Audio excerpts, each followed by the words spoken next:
प्यारे बच्चों, हम पिछले वीडियो में ऑफवा इलेक्ट्रॉनिक विन्यास या उपकोषों में इलेक्ट्रॉनों के वितरण की चर्चा कर रहे थे।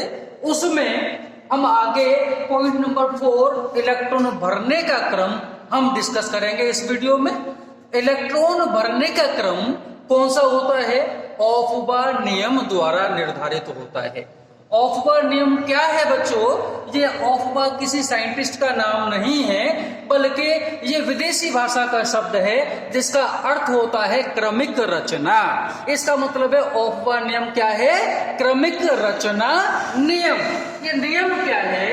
किसी परमाणु के विभिन्न उपकोषों में इलेक्ट्रॉन सदैव ऊर्जा के बढ़ते हुए क्रम में प्रवेश पाते हैं। इसका मतलब है कि जिस उपकोष की ऊर्जा सबसे कम होगी उसमें इलेक्ट्रॉन सबसे पहले जाएगा, और जिस उपकोष की ऊर्जा सबसे ज्यादा होगी उसमें इलेक्ट्रॉन सबसे बाद में जाएगा।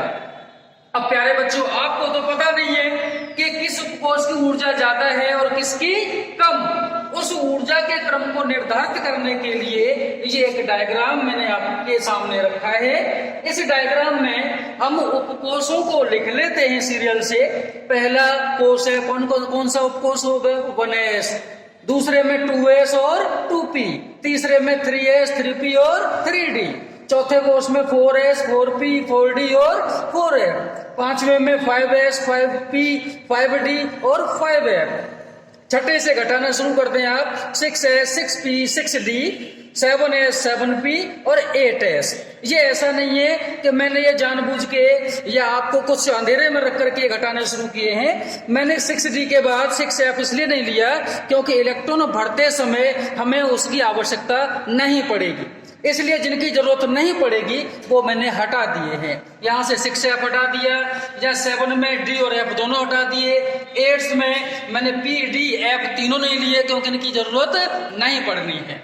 अब बात आती है कि भाई इनमें एनर्जी का जो सीरियल है वो कैसे पता चले। तो हम 1s से एक एरो इसमें से पार करेंगे, एक क्रॉस करेंगे। एरो जिस उपकोष में सबसे पहले पार करेगा उस उपकोष की ऊर्जा सबसे कम होगी, और जिसमें से सबसे लास्ट में क्रॉस करेगा उसकी ऊर्जा सबसे ज्यादा होगी।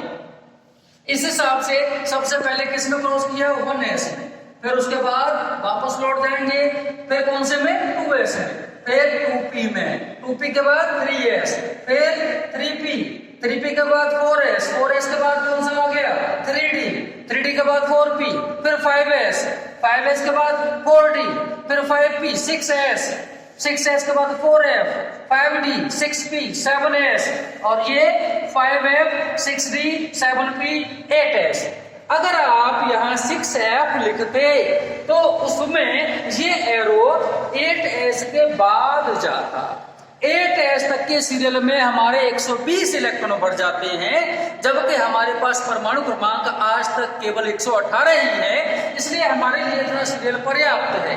तो ये उपकोष जो रह गए ये हम जानबूझ के नहीं लिखते, इनके पीछे कोई खास नियम नहीं है। अब इसके हिसाब से जो सीरियल निकल के आया वो आपके सामने है। 1s, 2s, 2p, 3s, 3p, 4s, 3d, 4p, 5s, 4d, 5p, 6s, 4f, 5d, 6p, 7s, 5f, 6d, 7p, 8s।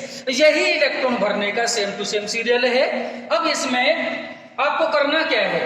ये सीरियल आपके पास है, आपको ये पता है कि इन उपकोषों में मैक्सिमम इलेक्ट्रॉन कितने डाल सकते हैं। ये चीजें जब आपको पता है तो आपको क्या करना है? जब किसी भी परमाणु का इलेक्ट्रॉनिक विन्यास बनाना है उस वक्त आप इस सीरियल का कुछ हिस्सा स्टार्टिंग से लिख लेंगे अपनी मर्जी से। मान लीजिए आपको पोटेशियम का बनाना है, कितना परमाणु क्रमांक? 19, यानी कितने इलेक्ट्रॉन भरने हैं? 19। अब 19 इलेक्ट्रॉन के हिसाब से इस सीरियल में से कुछ हिस्सा स्टार्टिंग से शुरू करके आपने अनुमान से लिख लिया। मान लीजिए आपने 3d तक लिख लिया। अब क्या करेंगे? ये इलेक्ट्रॉन इस सीरियल में बिल्कुल ऐसे भरने हैं जैसे आप एक साइड से पानी छोड़ेंगे, और ये उपकोष क्या है? गड्ढे। तो गड्ढे क्या होंगे? इधर से जब पानी छोड़ा जाएगा तो पहले ये गड्ढा भरेगा पूरी तरह से, जब ये भर जाएगा तो बचा हुआ पानी इस गड्ढे में जाएगा। अगर मान लीजिए ये गड्ढा भर जाएगा तो बचा हुआ पानी आगे वाले गड्ढे में जाएगा, और अगर मान लीजिए ये गड्ढा पूरी तरह से नहीं भरा है तो इसे छोड़ करके पानी आगे वाले गड्ढे में नहीं जाएगा। उसी तरह से आपको इलेक्ट्रॉन भरने हैं, 19 इलेक्ट्रॉनों को भरना है। एस में कितने डाल सकते हैं? 2। अगले एस में कितने? 2। पी में कितने? 6। एस में कितने? 2। इन्हें भरते चलेंगे आप, और जो बचे जाएंगे लास्ट में उन्हें लास्ट वाले कोष में डाल दिया जाएगा, और इन्हें साथ साथ जोड़ते भी चले। 2 2 4 6 10 2 12 6 18 1 19। आपके 19 इलेक्ट्रॉन यहाँ समाप्त हो गए। अब आगे के जो कोष हैं वे आपके लिए बेकार हैं, उन्हें आप खाली छोड़ दें, उन्हें आप काट दें, उन्हें मिटा दें, या जैसा है वैसा का वैसा छोड़ दें, उसमें कोई दिक्कत आपको नहीं है। इस तरह से इस इलेक्ट्रॉनों के विन्यास को तैयार किया जाता है।